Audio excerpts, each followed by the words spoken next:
Assalamualaikum warahmatullahi wabarakatuh. Bismillah, alhamdulillah, wassalatu wassalamu ala rasulillah Sayyidina Muhammad ibn Abdullah wa ala alihi wa ashabihi wa azwajihi wa zurriyatihi wa ahlil baitihi wa man tabi'ahum bi ihsanin ila yaumil qiyamah. Asyhadu an la ilaha illallah wahdahu la syarika lah wa asyhadu anna Muhammadan abduhu wa rasuluhu la nabiyya ba'da. Bismillahirrahmanirrahim. Wal 'asri innal insana lafi khusr illa alladziina amanu wa 'amilus solihati wa tawassaw bil haqq wa tawassaw bis sabr. Shadaqallahul azim. Oke, para pemirsa channel terindah semuanya dimanapun berada, semoga kita semua dilimpahi kesehatan lahir wal batinah dan kesehatan akal pikiran yang senantiasa kita jaga, dan juga Allah ridhoin untuk kita semua. Amin ya rabbal alamin. Oke, para sahabat, di hari ini Rabu 18 Oktober 2023, di mana hari ini tepatnya pagi tadi sekitar jam 10, pasangan Capres dan Cawapres Ganjar Pranowo dan Mahfud MD telah dideklarasikan, di mana hari ini disebutkanlah bahwa Mahfud MD sah menjadi cawapresnya Ganjar Pranowo untuk ikut berkompetisi dalam Pilpres 2024 nanti, atau tepatnya 14 Februari 2024 nanti, di mana pasangan ini didukung oleh Partai Demokrasi Indonesia Perjuangan, kemudian Partai Pembangunan atau P3, Partai Hanura, dan juga Partai Perindo, di mana Partai Hanura dan Perindo adalah partai yang tidak masuk dalam parliamentary threshold, artinya tidak ada perwakilannya di gedung DPR RI. Artinya dia hanya didukung oleh dua partai, yaitu PDIP dan P3 saja, tetapi telah memenuhi syarat minimal dukungan. Dengan demikian, sampai dengan hari ini kita telah mendapatkan dua pasangan capres dan cawapres yang telah resmi mengumumkan pasangannya. Yang pertama adalah Anies Baswedan beserta wapresnya Muhaimin Iskandar, dan hari ini Ganjar Pranowo dan cawapresnya adalah Profesor Dr. Mahfud MD. Kita telah sama-sama mengetahui bahwa Mahfud MD ini adalah seorang tokoh nasional yang berasal dari akademisi. Jabatan dia terakhir adalah sebagai rektor Undip pada waktu itu. Dia masuk kepada dunia politik dan menekuninya khusus di bidang hukum, karena dia adalah seorang profesor di bidang hukum. Dan pasangan yang dua ini merupakan pasangan yang sangat berkualitas untuk dimajukan sebagai capres dan cawapres di pemilu 2024 nanti, di mana dua-duanya telah mempunyai pengalaman yang sangat luar biasa tinggi, yang telah mempunyai pengalaman yang sangat dalam, pertemanan yang sangat luas, dan juga tekadnya, keberaniannya, dan mentalnya juga telah teruji dari masyarakat semuanya.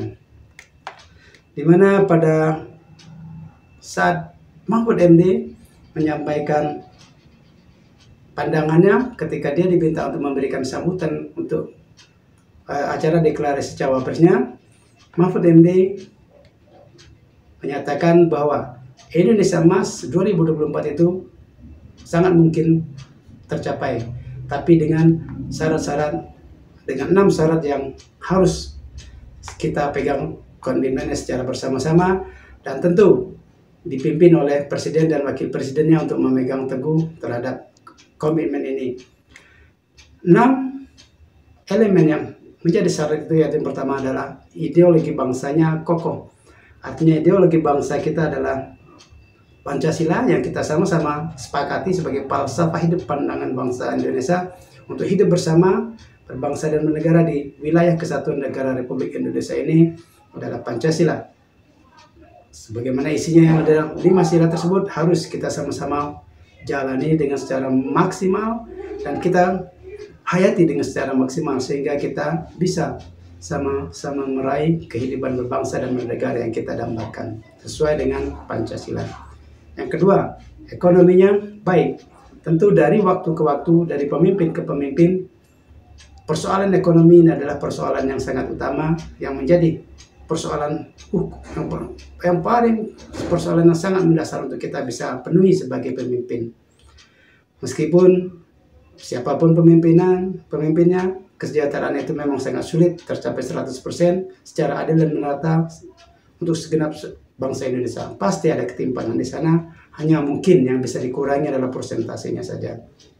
Terlebih lagi terakhir ini, konflik-konflik nasional telah bermunculan dan telah bertahan cukup lama. Dan konflik-konflik nasional itu tentu akan mempengaruhi perekonomian di semua negara, termasuk Indonesia, di mana supply dan demand daripada kebutuhan ekonomi kita, kebutuhan hidup kita juga disuplai oleh negara lain yang juga terdampak sebagai akibat perang yang sedang berkecamuk ini. Begitu, semoga kita sama-sama bisa menjaga kemandirian ekonomi kita. Yang ketiga adalah hukum dan keadilannya ditegakkan. Mungkin suatu negara yang hanya mengutamakan ekonomi, mengabaikan aspek hukumnya, bisa dipastikan sangat sulit mereka bisa mencapai suatu kesejahteraan yang benar-benar real. Kenapa? Karena hukum itu harus ditegakkan sebagaimana mestinya, harus dilakukan secara adil kepada seluruh masyarakat yang ada di negara tersebut. Di dalam hal ini adalah negara Indonesia. Jadi hukum dan keadilan sampai dengan hari ini kita merasakan sangat timpang. Kita merasa hukum hanya digunakan untuk orang-orang yang tertentu saja. Terlebih lagi ketika hukum itu bersentuhan dengan orang-orang berduit, orang-orang yang sangat kaya, tentu hukum akan tumpul ke atas dan tajam ke bawah. Mahfud MD di sini menjanjikan akan tercapai Indonesia Emas 2045 apabila hukum dan keadilan ditegakkan sebenar-benarnya. Kemudian politiknya tetap demokratis. Hingga hari ini kita masih menikmati suatu kehidupan yang sangat demokratis. Meskipun demokratisnya terakhir ini juga terasa tergerus karena berbagai cara-cara yang legal untuk menekan rakyat agar tidak menyuarakan secara gamblang, maka setiap kali suara-suara demokratis tersebut dicoba untuk dimunculkan pasal-pasal yang bisa melanggar daripada kebebasan berekspresi tadi. Dan mudah-mudahan pemerintahan ke depannya kembali mendemokratiskan Indonesia sebagaimana mestinya, mungkin menghilangkan atau menghapuskan undang-undang yang merasa akhir-akhir ini telah mengekang kebebasan berekspresi bangsa kita. Kemudian yang kelima adalah budaya gotong royongnya tetap hidup. Kita merasakan hidup gotong royong di Indonesia akhir-akhir ini, dua dasawarsa ini, kehidupan gotong royong kita sangat hilang. Pragmatisme muncul di mana-mana. Ketika orang kita ajak gotong royong, apabila tidak mendapatkan sesuatu atau tidak ada yang memberikan uang, orang tidak akan muncul di tempat gotong royong itu. Sehingga dulu katanya gotong royong itu adalah budaya Indonesia, dua dasawarsa kurang lebih di Indonesia telah memudar nilai gotong royongnya.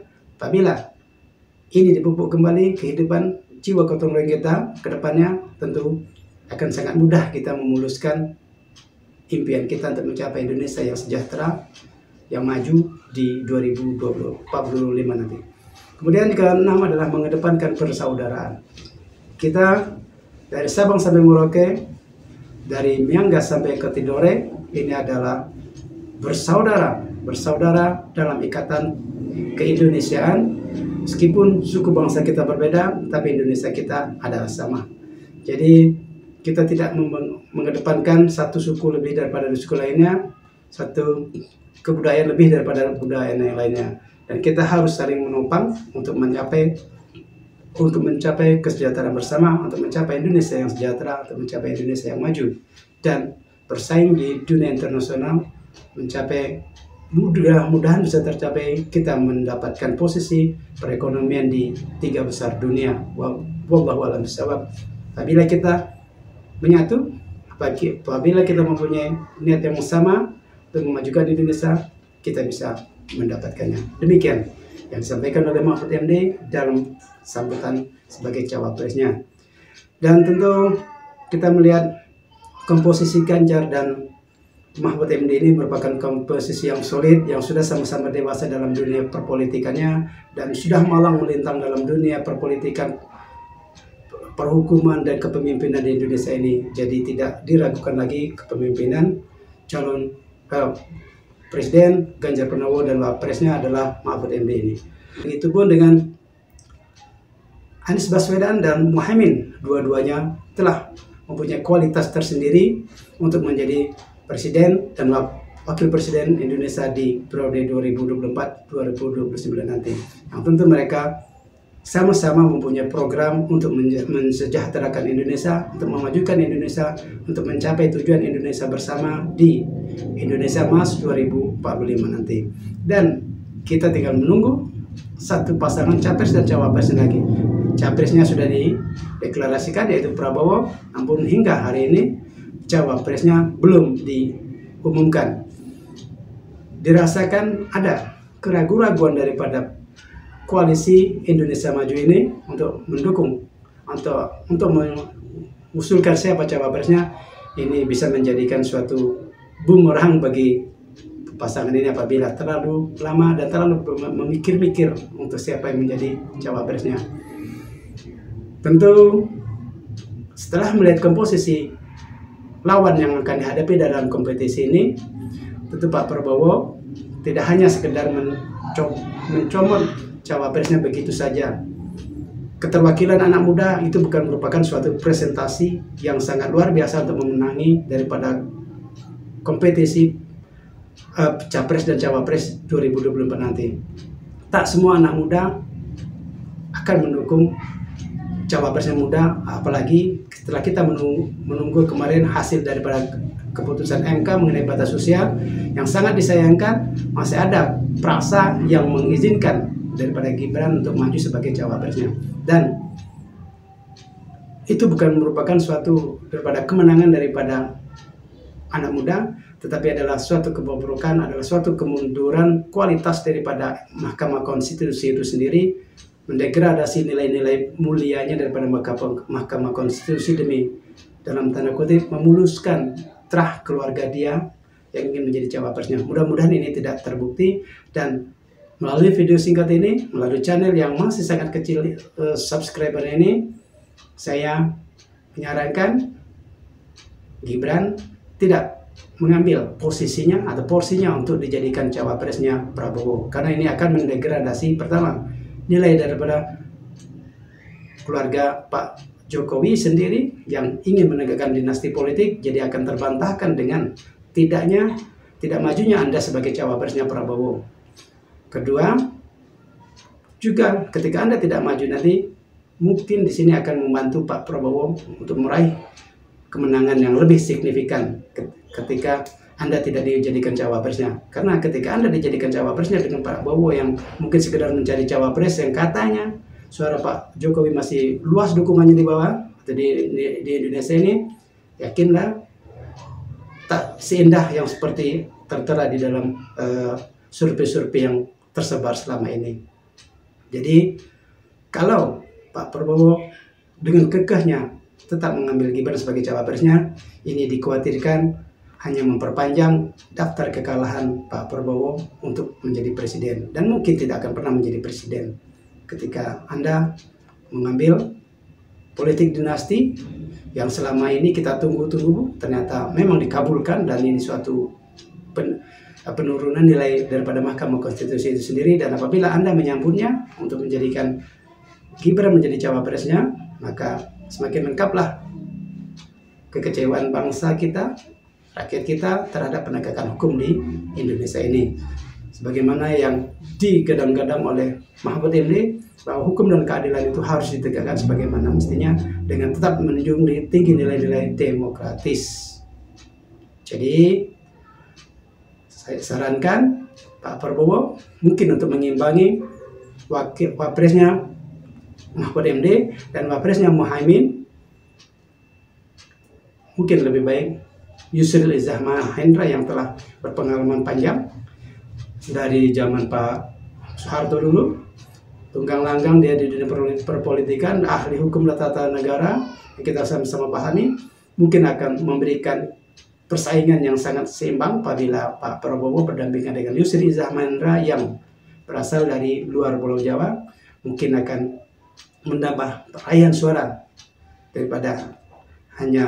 daripada suaranya si Gibran, atau dari kalangan partai pendukung yaitu Golkar, yaitu Erick Thohir, mungkin akan lebih indah apabila berdampingan dengan Erick Thohir daripada dengan Gibran, karena bisa memberikan elektoral yang sangat signifikan. Erick Thohir juga berasal dari luar Pulau Jawa, bisa memberikan suara dukungan daripada luar Pulau Jawa, mungkin akan memberikan